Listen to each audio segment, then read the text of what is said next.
10 reasons you're not seeing results. Lack of portion control.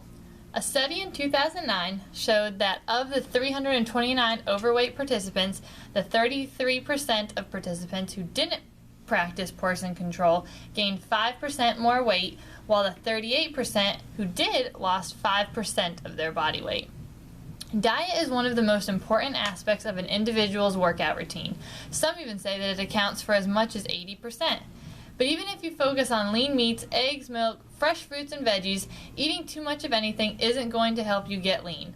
Try to be cognizant of calories and fat per serving, and think about buying a kitchen scale so you can start learning what something like a healthy serving size of chicken looks like on site, so you are better informed when eating out. Think about using a food tracking app such as MyFitnessPal that can show you on a pie chart form what percentage of fats, proteins, and carbs you had that day.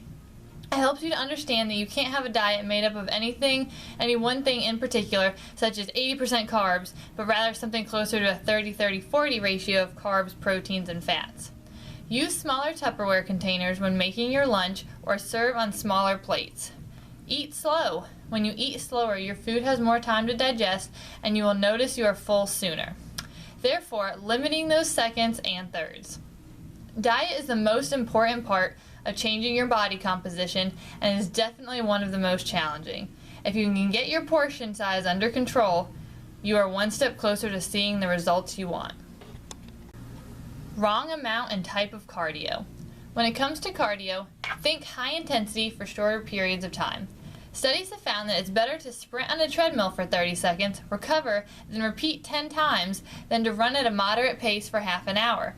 With high-intensity interval training, you build muscle, increase your VO2 max, and keep burning calories for up to 2 hours after you finish working out. Metabolic resistance training uses weights and quick intervals to create an intense workout.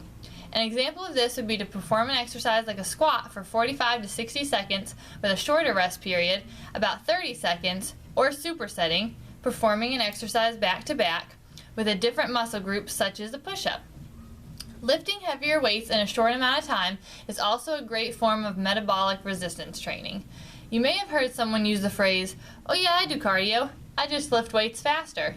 This may sound like a joke, but in fact, lifting heavier weights with a shorter amount of rest time can definitely speed up your metabolism and help you gain and keep lean muscle mass. Obviously, most any type of cardiovascular exercise is going to be better than sitting around and not moving at all. However, if you are looking to get the most bang for your buck and not seeing the results you want with traditional aerobic cardio, give the quick anaerobic workouts a try. You're ignoring strength training. While it can be tempting to stick with cardio in classes, the real key to seeing more muscle definition is to mix strength training into your routine on a regular basis. You should hit the weights at least 3 times a week, focusing on more weight and lower reps. That will help you build muscle, which increases your basal metabolic rate, the amount of energy you expend while resting, and helps you burn fat. Weights can be scary, but that's what we're here for. We can show you everything you need to know about how to train with weights to get the most effective and safest workout. As you can see below, the same weight of muscle burns more calories than the same weight of fat. Sculpting your body and increasing your lean muscle mass will help you break plateaus and see results. 5 pounds of fat burns 20 calories a day, 1 pound of fat burns 5 calories. 5 pounds of muscle burns 250 calories a day, and 1 pound of muscle burns 50 calories. You're not lifting heavy enough. If you are strength training, that's great. Just don't forget to gradually increase the weight you are lifting.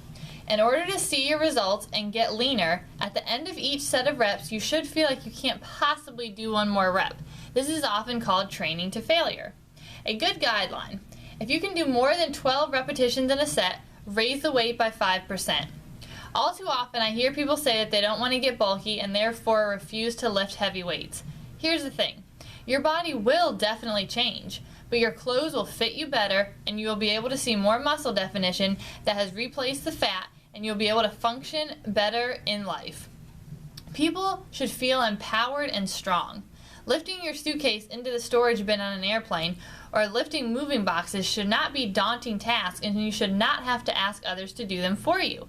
Lifting heavier weights in the gym can make you more prepared to lift heavier things in your everyday life. It can be very difficult to gain muscle, and it takes a lot of time, a lot of food, and a lot of dedication to even remotely look like a bodybuilder. Simply lifting heavy weights will not make you look like a shredded bodybuilder, but it will make you look strong. Too much stress.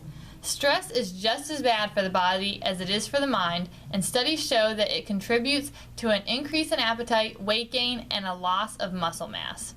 Working out is great for reducing stress and anxiety. However, it is possible that working out too often may put increased stress on your body. If you don't make time for your muscles to recover, they'll never get a chance to repair and heal. Flight or fight response, sympathetic versus parasympathetic nervous system. Sympathetic, in charge of triggering release hormones, which increases the heart rate, blood pressure, and breathing rate. Parasympathetic, its general function is to control homeostasis and the body's rest and digest response. If we find that we are breathing quick, shallow breaths and feeling stressed out a lot of the day, then we might be keeping our body in the sympathetic state more often than not. Be sure to relax and take me time when you can. Your body and muscle gains will thank you. You didn't consult a trainer. We're here to help you achieve your goals. The Working Well staff can analyze your current routine and narrow in on why you're not seeing results. And second, we can then recreate a program to help you maximize your gym time to start seeing results. There's a little bonus too. A trainer can help tweak any mistakes you're making in your form. If you're doing an exercise wrong, you're not getting 100% out of it and you risk injury. As certified trainers, we can tell you the purpose of each exercise you're doing. If the purpose of an exercise is not aligning with your current goals, it may be time to switch up your routine. Your body was not ready to do a specific exercise or routine. If your body does not have the flexibility or mobility to do a certain exercise and you are unaware, you may be using other muscles and movement patterns that should not have been invited to the party. Your goals may be too ambitious. Don't get me wrong, your goals should be ambitious, but they should also be attainable. For example, someone has a goal of losing 50 pounds in 2 months. Losing 50 pounds could be a great goal. However, not in 2 months. That is neither realistic nor healthy. This person would not see those results in 2 months, but could see them in, say, 6. Not enough water. Hydration, hydration, hydration. If you stay hydrated, you'll feel better and look leaner, while your muscles will recover faster and you'll burn fat quicker. Your body is around 70% water, and muscle tissue is around 75% water. It should therefore come as no surprise that you need to stay hydrated in order to build muscle. Water improves energy levels. Dehydration leaves you feeling tired and lethargic. Just imagine how you'll perform in the gym in this state. Water improves digestion.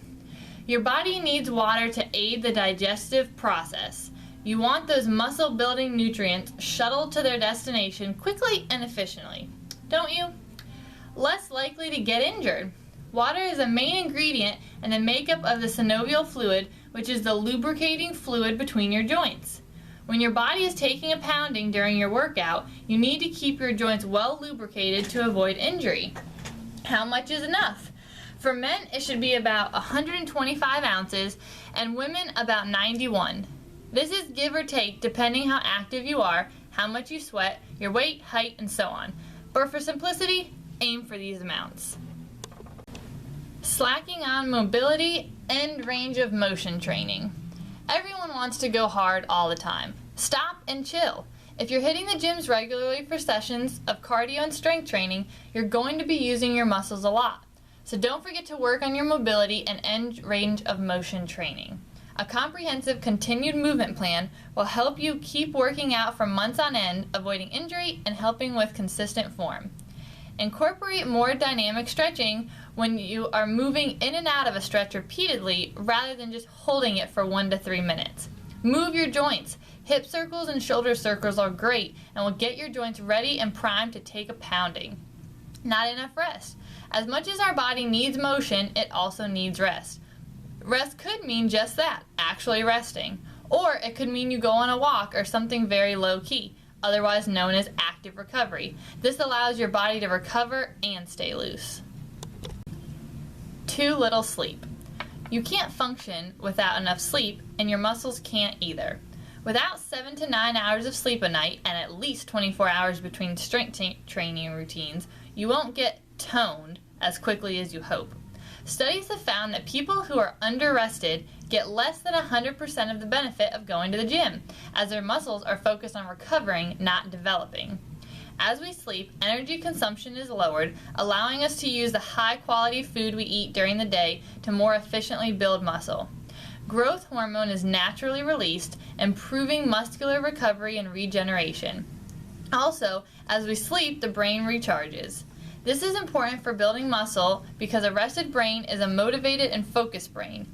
In simple terms, when you sleep, you recover, and when you recover, you replace, repair, and rebuild, all of which are needed for optimal progress.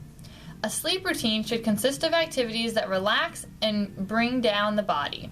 Try dimming the lights, shutting off electronics, including TV, closing your books, stretching, meditating, taking a hot shower or Epsom salt bath, writing in a journal, or any other things that are non-electronic and not physically taxing. Too much routine. Muscles need to be worked. They also need to be surprised with new moves and new work every 6 to 8 weeks. Chances are, if you're getting tired of doing the same thing at the gym, your muscles are right there with you. I get it. People like to stick to what they know and they fear change. However, if you are constantly doing the same thing over and over again, you're going to see the same results over and over again. Ways to switch it up. Change weight, change set and rep schemes, mix in supersets and drop sets, change your exercises completely, mix in high-intensity exercises in between lifting, add lifting into a cardio day for a little extra strength training, change up your core exercises, use different equipment, find a workout partner who will challenge you with new exercises.